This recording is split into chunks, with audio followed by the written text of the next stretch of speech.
in the beginning, when they got to Camp 5, with all the prisoners that they had there, they would try to get a conflict going between the Turks, the Americans, the British, and the Americans, the Negroes, and the Caucasians. They try to keep a conflict going between them. Because the Turks don't eat pork.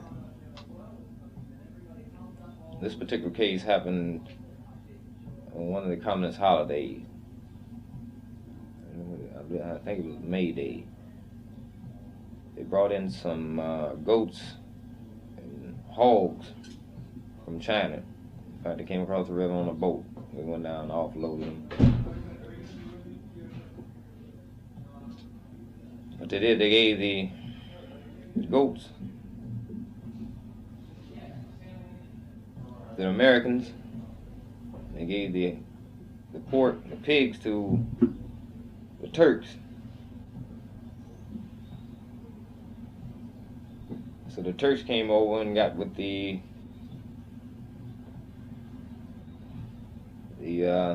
Americans to exchange, because the Turks don't eat pork. And the Chinese said no, they're not going to change. So naturally, we told them that we were willing to change, because I myself definitely don't like goat. And I would much rather have a pork chop than a goat chop. So the Turks got mad. And somewhere along the line, the word didn't get back. There were the Chinese who did not want to make the switch. They thought it was the Americans that didn't want to make the switch, so consequently we had a brick throwing contest. And that ended with the guards firing a couple of shots down across the camp. And in the end, the Turks got some pork. The Turks got the goats and we got the pork, which it could have been did without all this conflict. This was all planned by the Chinese themselves. They knew this. Well, you refer to the Turks here. Did the Chinese master the Turks much in comparison with, say, British forces or Americans in the camp? Well, after about a year, when we first got to Camp 5,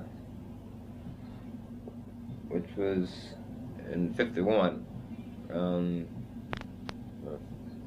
February, I believe it was, a Turk, there wasn't one that could speak Turk. So they pretty well had it made as far as classes and whatnot. All they could use was sign language. They don't want to speak Turk. And they pretty well did as they pleased, as far as no details, no work, and no classes. However, after about 4 months, they went somewhere and got a Russian. We know it was a Russian. And brought him there, and he was sole purpose to lecture the Turks. Did this lecture seem to have any effect on them, or did they still ignore it? Did they still go to the old thing that Russia and Turkey has always been enemies?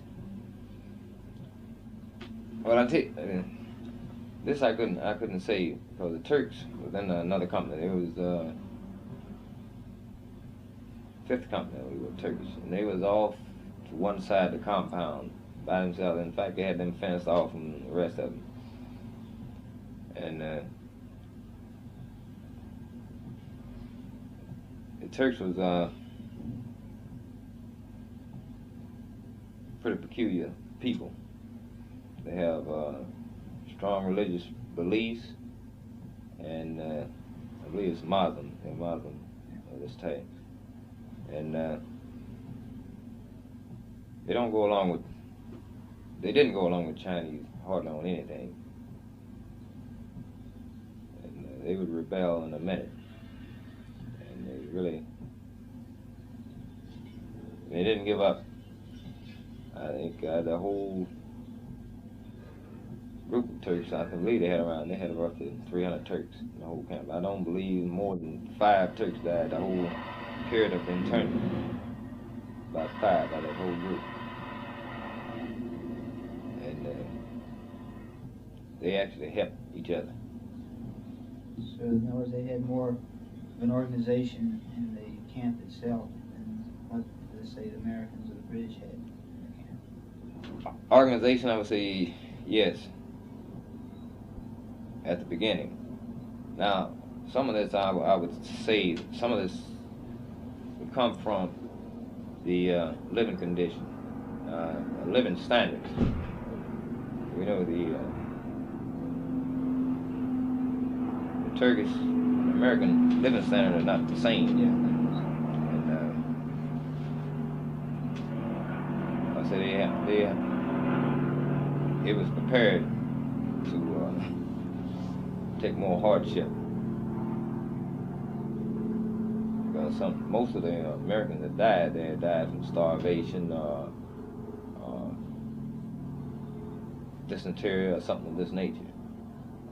Some of them just actually sat around and let the lice suck all the blood. This come under. I say this was most of the younger guys, because they just didn't have a will to live. Well, Tim, did you have any of, let's say, World War II veterans in there? World War II veterans, very few. Most of, I say, the average age limit was, I say, from 1922. What few veterans that you had, did they attempt in any way to get some type of organization established in the camp and a company? Most of the World War II veteran was NCOs, in which they took all the NCOs and put them in the company by themselves. And when I say a company, there, see, one company, the NCOs will be in one portion of the camp, Turks in one portion, British in one portion. You can't go from one company to the other because they got fences. And you can't go from one company to the other. So you really didn't know what was going on? Not really, only a few. Maybe you'll be on a detail or wood detail and you pass somebody in another company, pass the word on the underground. So far as establishing the so-called thing, organization, teamwork, chain of command, did anyone in your company make any attempts at this, getting some kind of organization established in the camp itself?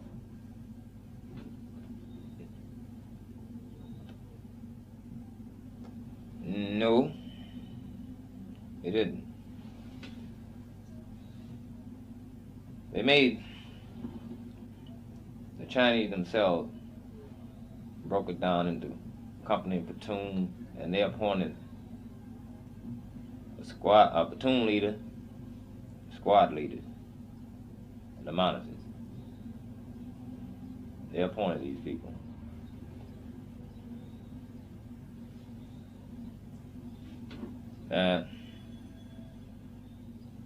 If they couldn't get what they wanted, if the platoon leader didn't cooperate with them, they get another one. And the monitor, he was the guy that they would single out to be. They would get the most cooperative guy in the squad. If they didn't have one in there, they would get one out of another squad and put him in there. Well, so far as training goes, do you think if you had received the same type of training that we're giving now before you went to Korea?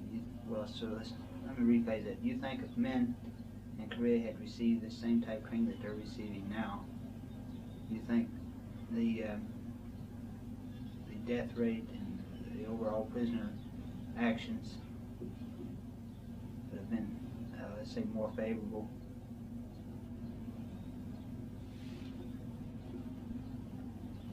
I know it would. It would have. Had we, back in 1950, prior to that, had the training, escaping invasion, and Geneva Convention, there's been a lot less collaboration and cooperating with the Chinese. Because when I came in the Army in 1948,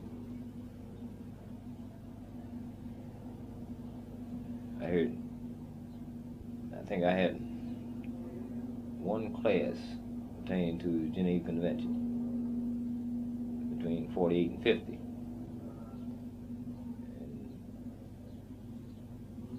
And actually, I had a slight idea what the Geneva Convention was. But according to the Geneva Convention, what all is a prisoner required to give the captor? According to the Geneva Convention, only required to give them name, rank, serial number, and date of birth. Well, I had heard once that you could also give them your blood type and religion. Is this true, or is this just something that, let's say in Germany, where the prisoners were treated more humane, via Blood type and religion can be found on your dog tag, which each individual has. Yeah. It should have. Thank you. I've heard mention of a group of paratroopers who were captured in Korea, who the Chinese couldn't break. Did you hear anything of these men?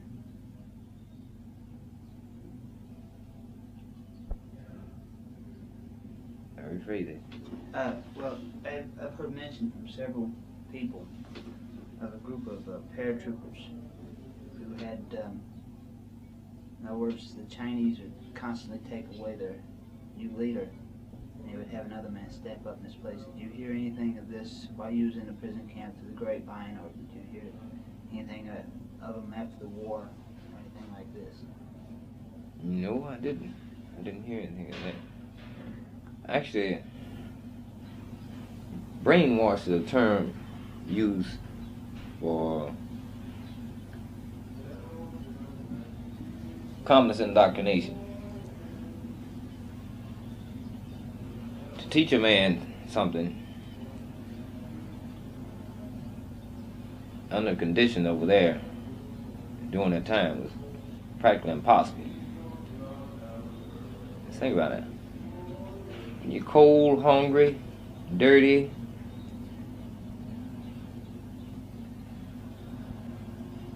sleepy, tired, and someone trying to teach you something, it's going to be pretty hard.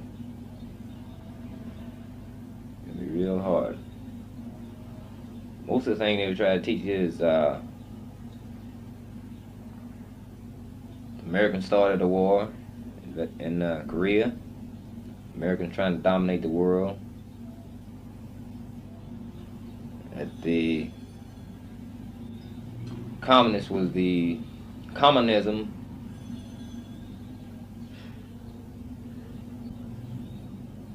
was the greatest life and the greatest the greatest thing in the world. So the Chinese believe that communism is going to dominate the world. That's what they think. And that's what they want everyone else to think.